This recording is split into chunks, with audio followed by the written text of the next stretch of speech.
Bem, pessoal, um bom dia a todos, né? Ou boa tarde, ou boa noite, dependendo da hora que você vai assistir esse vídeo. Né? Para mim, na verdade, já é boa tarde. Eu estou gravando já, são 13 horas e 55 minutos. Eu quero que dessa vez seja um vídeo realmente rápido. Graças a Deus, tivemos um resultado de eleição, né, apertado, o que mesmo assim é milagroso diante do uso da máquina e do que esse cidadão que está na presidência da República ainda hoje, até o dia 31 de dezembro, né, ele vem fazendo ao longo do seu mandato. Ele entrou em campanha já no primeiro dia do seu mandato, e lá para cá ele só fez campanha, ele não governou, ele simplesmente delegou para os seus ministros toda, todo o aparelho do Estado, né? Delegou para os seus ministros, denominou até um dos seus ministros de Posto Ipiranga, né? Seria o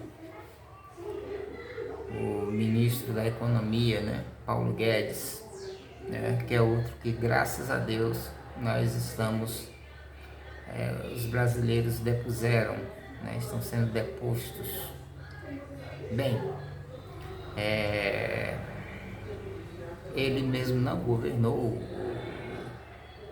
o atual ocupante da cadeira no palácio não ocupou, e se dedicou a fazer motocicletas, né? Motocicletas, andar de jet ski, curtir, fazer churrasco, seja em lanchas no mar, seja em lanchas no Lago do Paranoá, né? Fazer viagens para o exterior, não com o intuito de representar o povo brasileiro, até mesmo porque ele não acharia guarida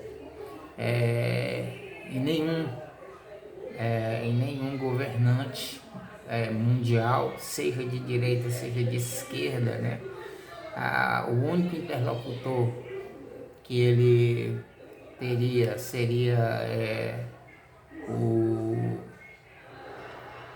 Donald Trump, né? Que graças a Deus também foi deposto da cadeira de presidente dos Estados Unidos. Está dando trabalho lá nos Estados Unidos, mas o seu braço direito, digamos assim, do ponto de vista de conceder uma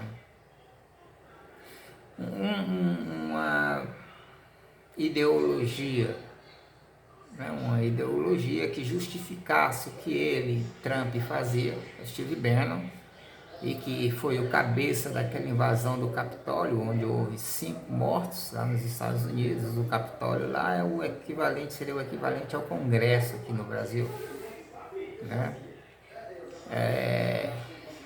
O guru o guru ideológico do Bolsonaro faleceu, né? Olavo de Carvalho, o astrólogo, né? Um analfabeto completo, e seus seguidores também foram aos poucos deixando o governo, né? Que tinham sido todos indicados pelo Olavo de Carvalho. O olavismo foi uma coisa forte, né? Nesse desgoverno que nós estamos deixando para trás, essas páginas, essa página do Brasil que será rasgada e jogada fora, né? Bem, mas o assunto aqui que eu queria tratar realmente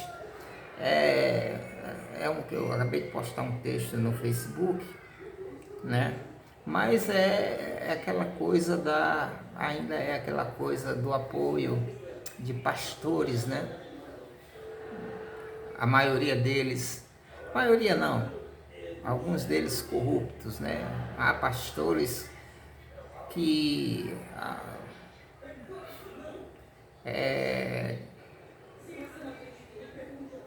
lutaram contra a esquerda, né? A esquerda, nós não temos comunismo no Brasil, nós não temos socialismo no Brasil, nunca tivemos, né? E não há expectativa de ter, né? O Lula, ele não é comunista, né? Uma vez perguntaram para ele, ainda quando ele era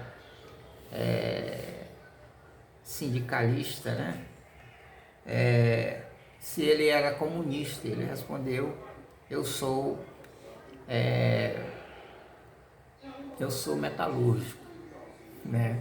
Ou seja, as lutas do Lula, apesar de terem um viés de esquerda, porque lutavam por direitos trabalhistas, direitos sociais, e quem luta por essas pautas é a esquerda, porque a direita se preocupa apenas com o rentismo, né?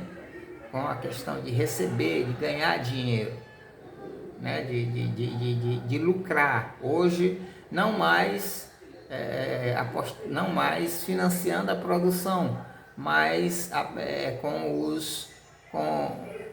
o jogo da Bolsa de Valores, né? Então, quanto é que ele está investindo lá na Bolsa de Valores, né?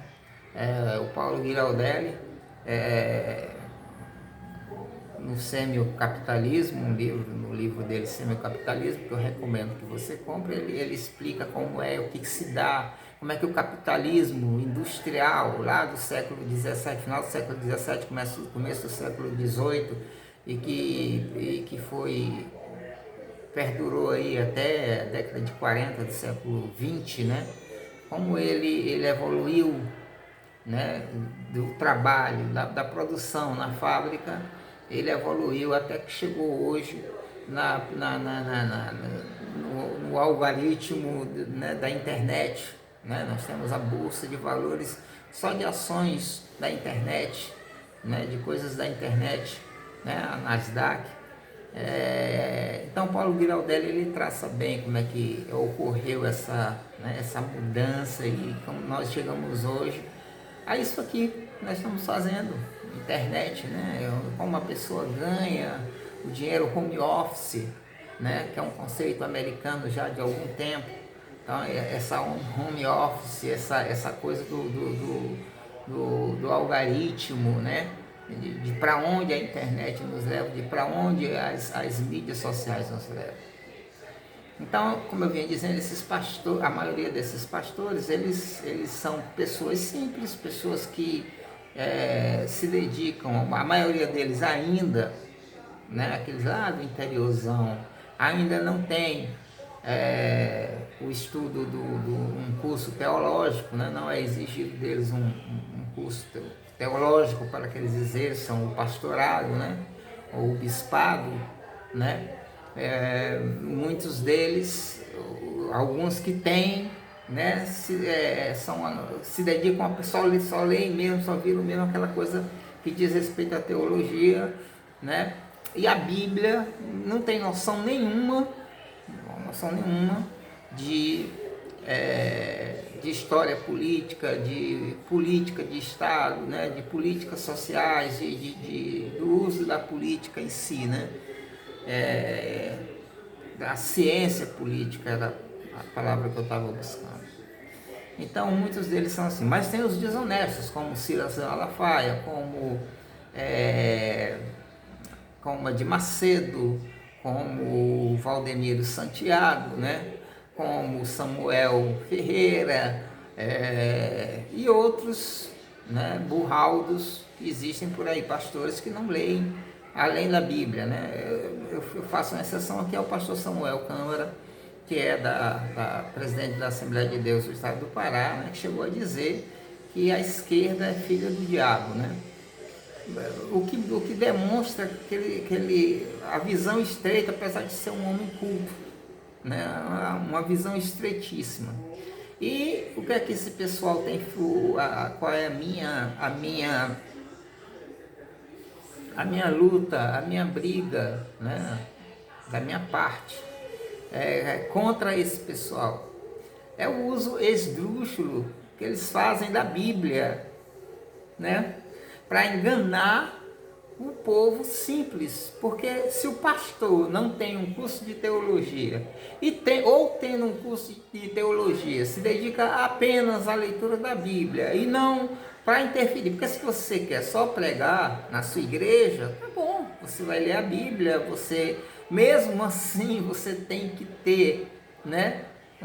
Porque se você passou pelo seminário de teologia, se você fez o curso de teologia, né, pelo bacharelado em teologia, né, você deve ter estudado hermenêutica bíblica, porque a Bíblia é um livro, né, cujo último livro foi escrito há 1900 anos, né, menos de 1900 anos, um pouquinho, 1800 e poucos anos, né? O último livro da Bíblia foi escrito aí em torno do ano 90 a 100, né, da era cristã.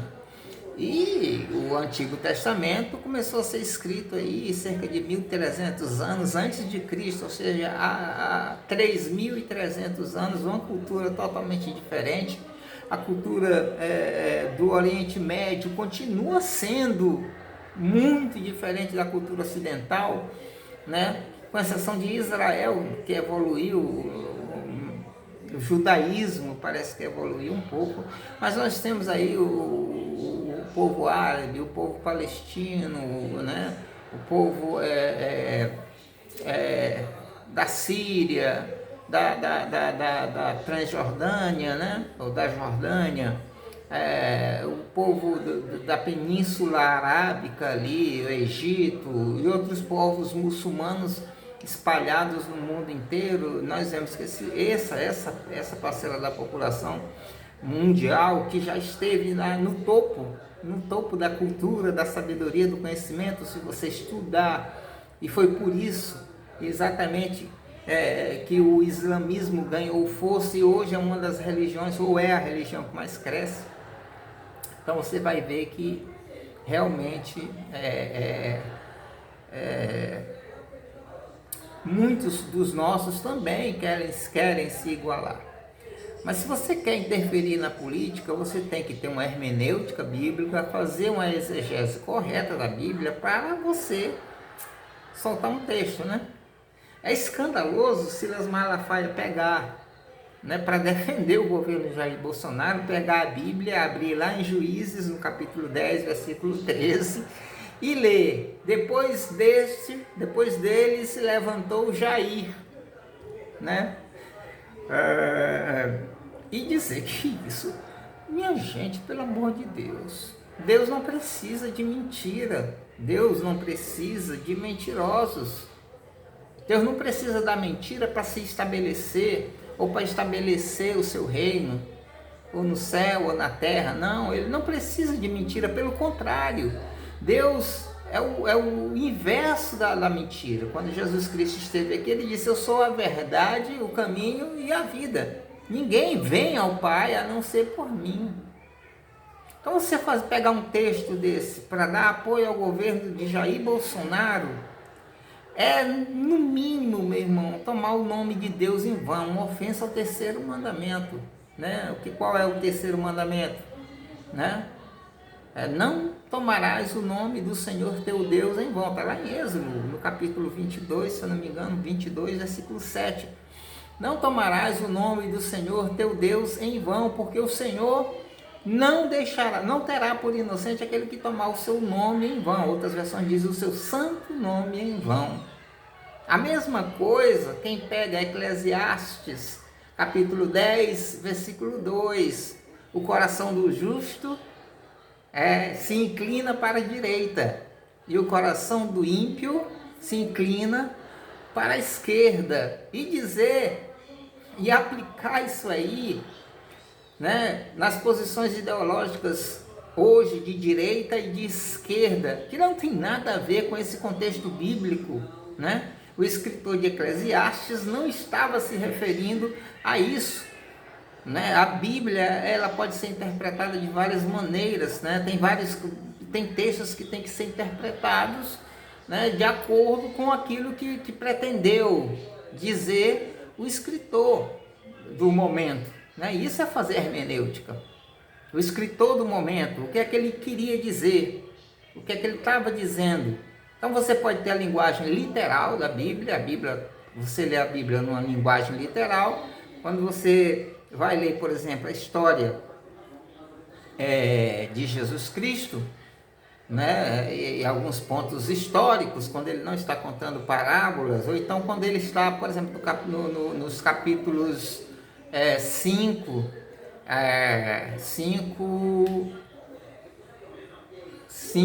a 7 do capítulo de Mateus, do livro de Mateus, o Sermão da Montanha, você vai interpretar aquilo ali literalmente, a não ser alguns textos e o último texto que ele faz para fechar, que é aquela comparação, né? Entre, não é bem uma comparação, é porque me falta, a minha memória está, né, não está muito bem, mas é uma linguagem figurada, né? Aquele que edifica sua casa sobre a rocha e o que edifica sua casa sobre a areia, né? Mas o resto é literal. Você pode ter também uma linguagem figurada, que é o caso dessa parábola e de outras parábolas, são linguagens figuradas. Então a parábola é uma história contada para trazer, levar uma moral, né? Uma questão, um assunto, um determinado assunto, para resolver um determinado assunto teologicamente e de tal maneira que você possa acreditar numa doutrina, digamos assim, ortodoxa, né?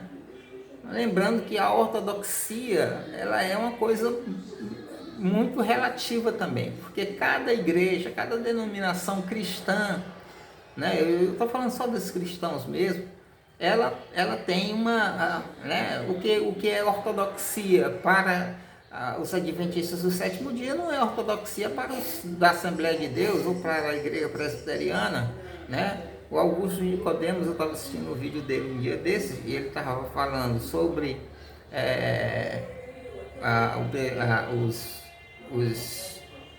os adventistas do sétimo dia e, segundo ele terminou decidindo que o adventista do sétimo dia é uma seita, né? Muito por causa da Ellen White, né? Mas a pessoa que pega um texto bíblico, né? E aí é a mesma questão, né? Não é uma comparação, porque a comparação é quando há quando você explicita, quando o escritor explicita, né? Que é uma comparação. Tal coisa é como tal outra coisa, né? Então isso é uma comparação, também é uma linguagem figurada, né? Mas como a palavra não vai vir à minha cabeça, e esse vídeo já está longo, que eu quero encerrar logo, né? O escritor de Eclesiastes com certeza não estava falando de esquerda e de direita. Aí nós precisamos fazer uma crítica histórica e uma crítica textual, tá certo? Para que a gente entenda o que está lá. E a crítica histórica é que aquilo ali é muito diferente do que nós vivemos hoje, né? Não se refere a essa esquerda e direita, porque essa esquerda e direita aí nós vamos ter que voltar, vamos ter que ver a história secular também, com relação principalmente à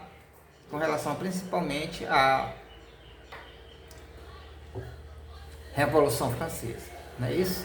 Então, minha gente, não entre nessa história, não caia nessa história, seja de pastor, seja de irmão A ou B, seja com 40 anos, 50, 100 anos de igreja, não é isso. Então, não vamos usar, vocês usando, você está tomando o nome do Senhor nosso Deus em vão, tá certo? É um perigo, né? E aí nós vamos ter, se a gente fizer isso, a gente vai ter textos para apoiar qualquer loucura, e vamos fazer qualquer loucura, e não vamos mais poder chamar ninguém, dizer que ninguém é herege.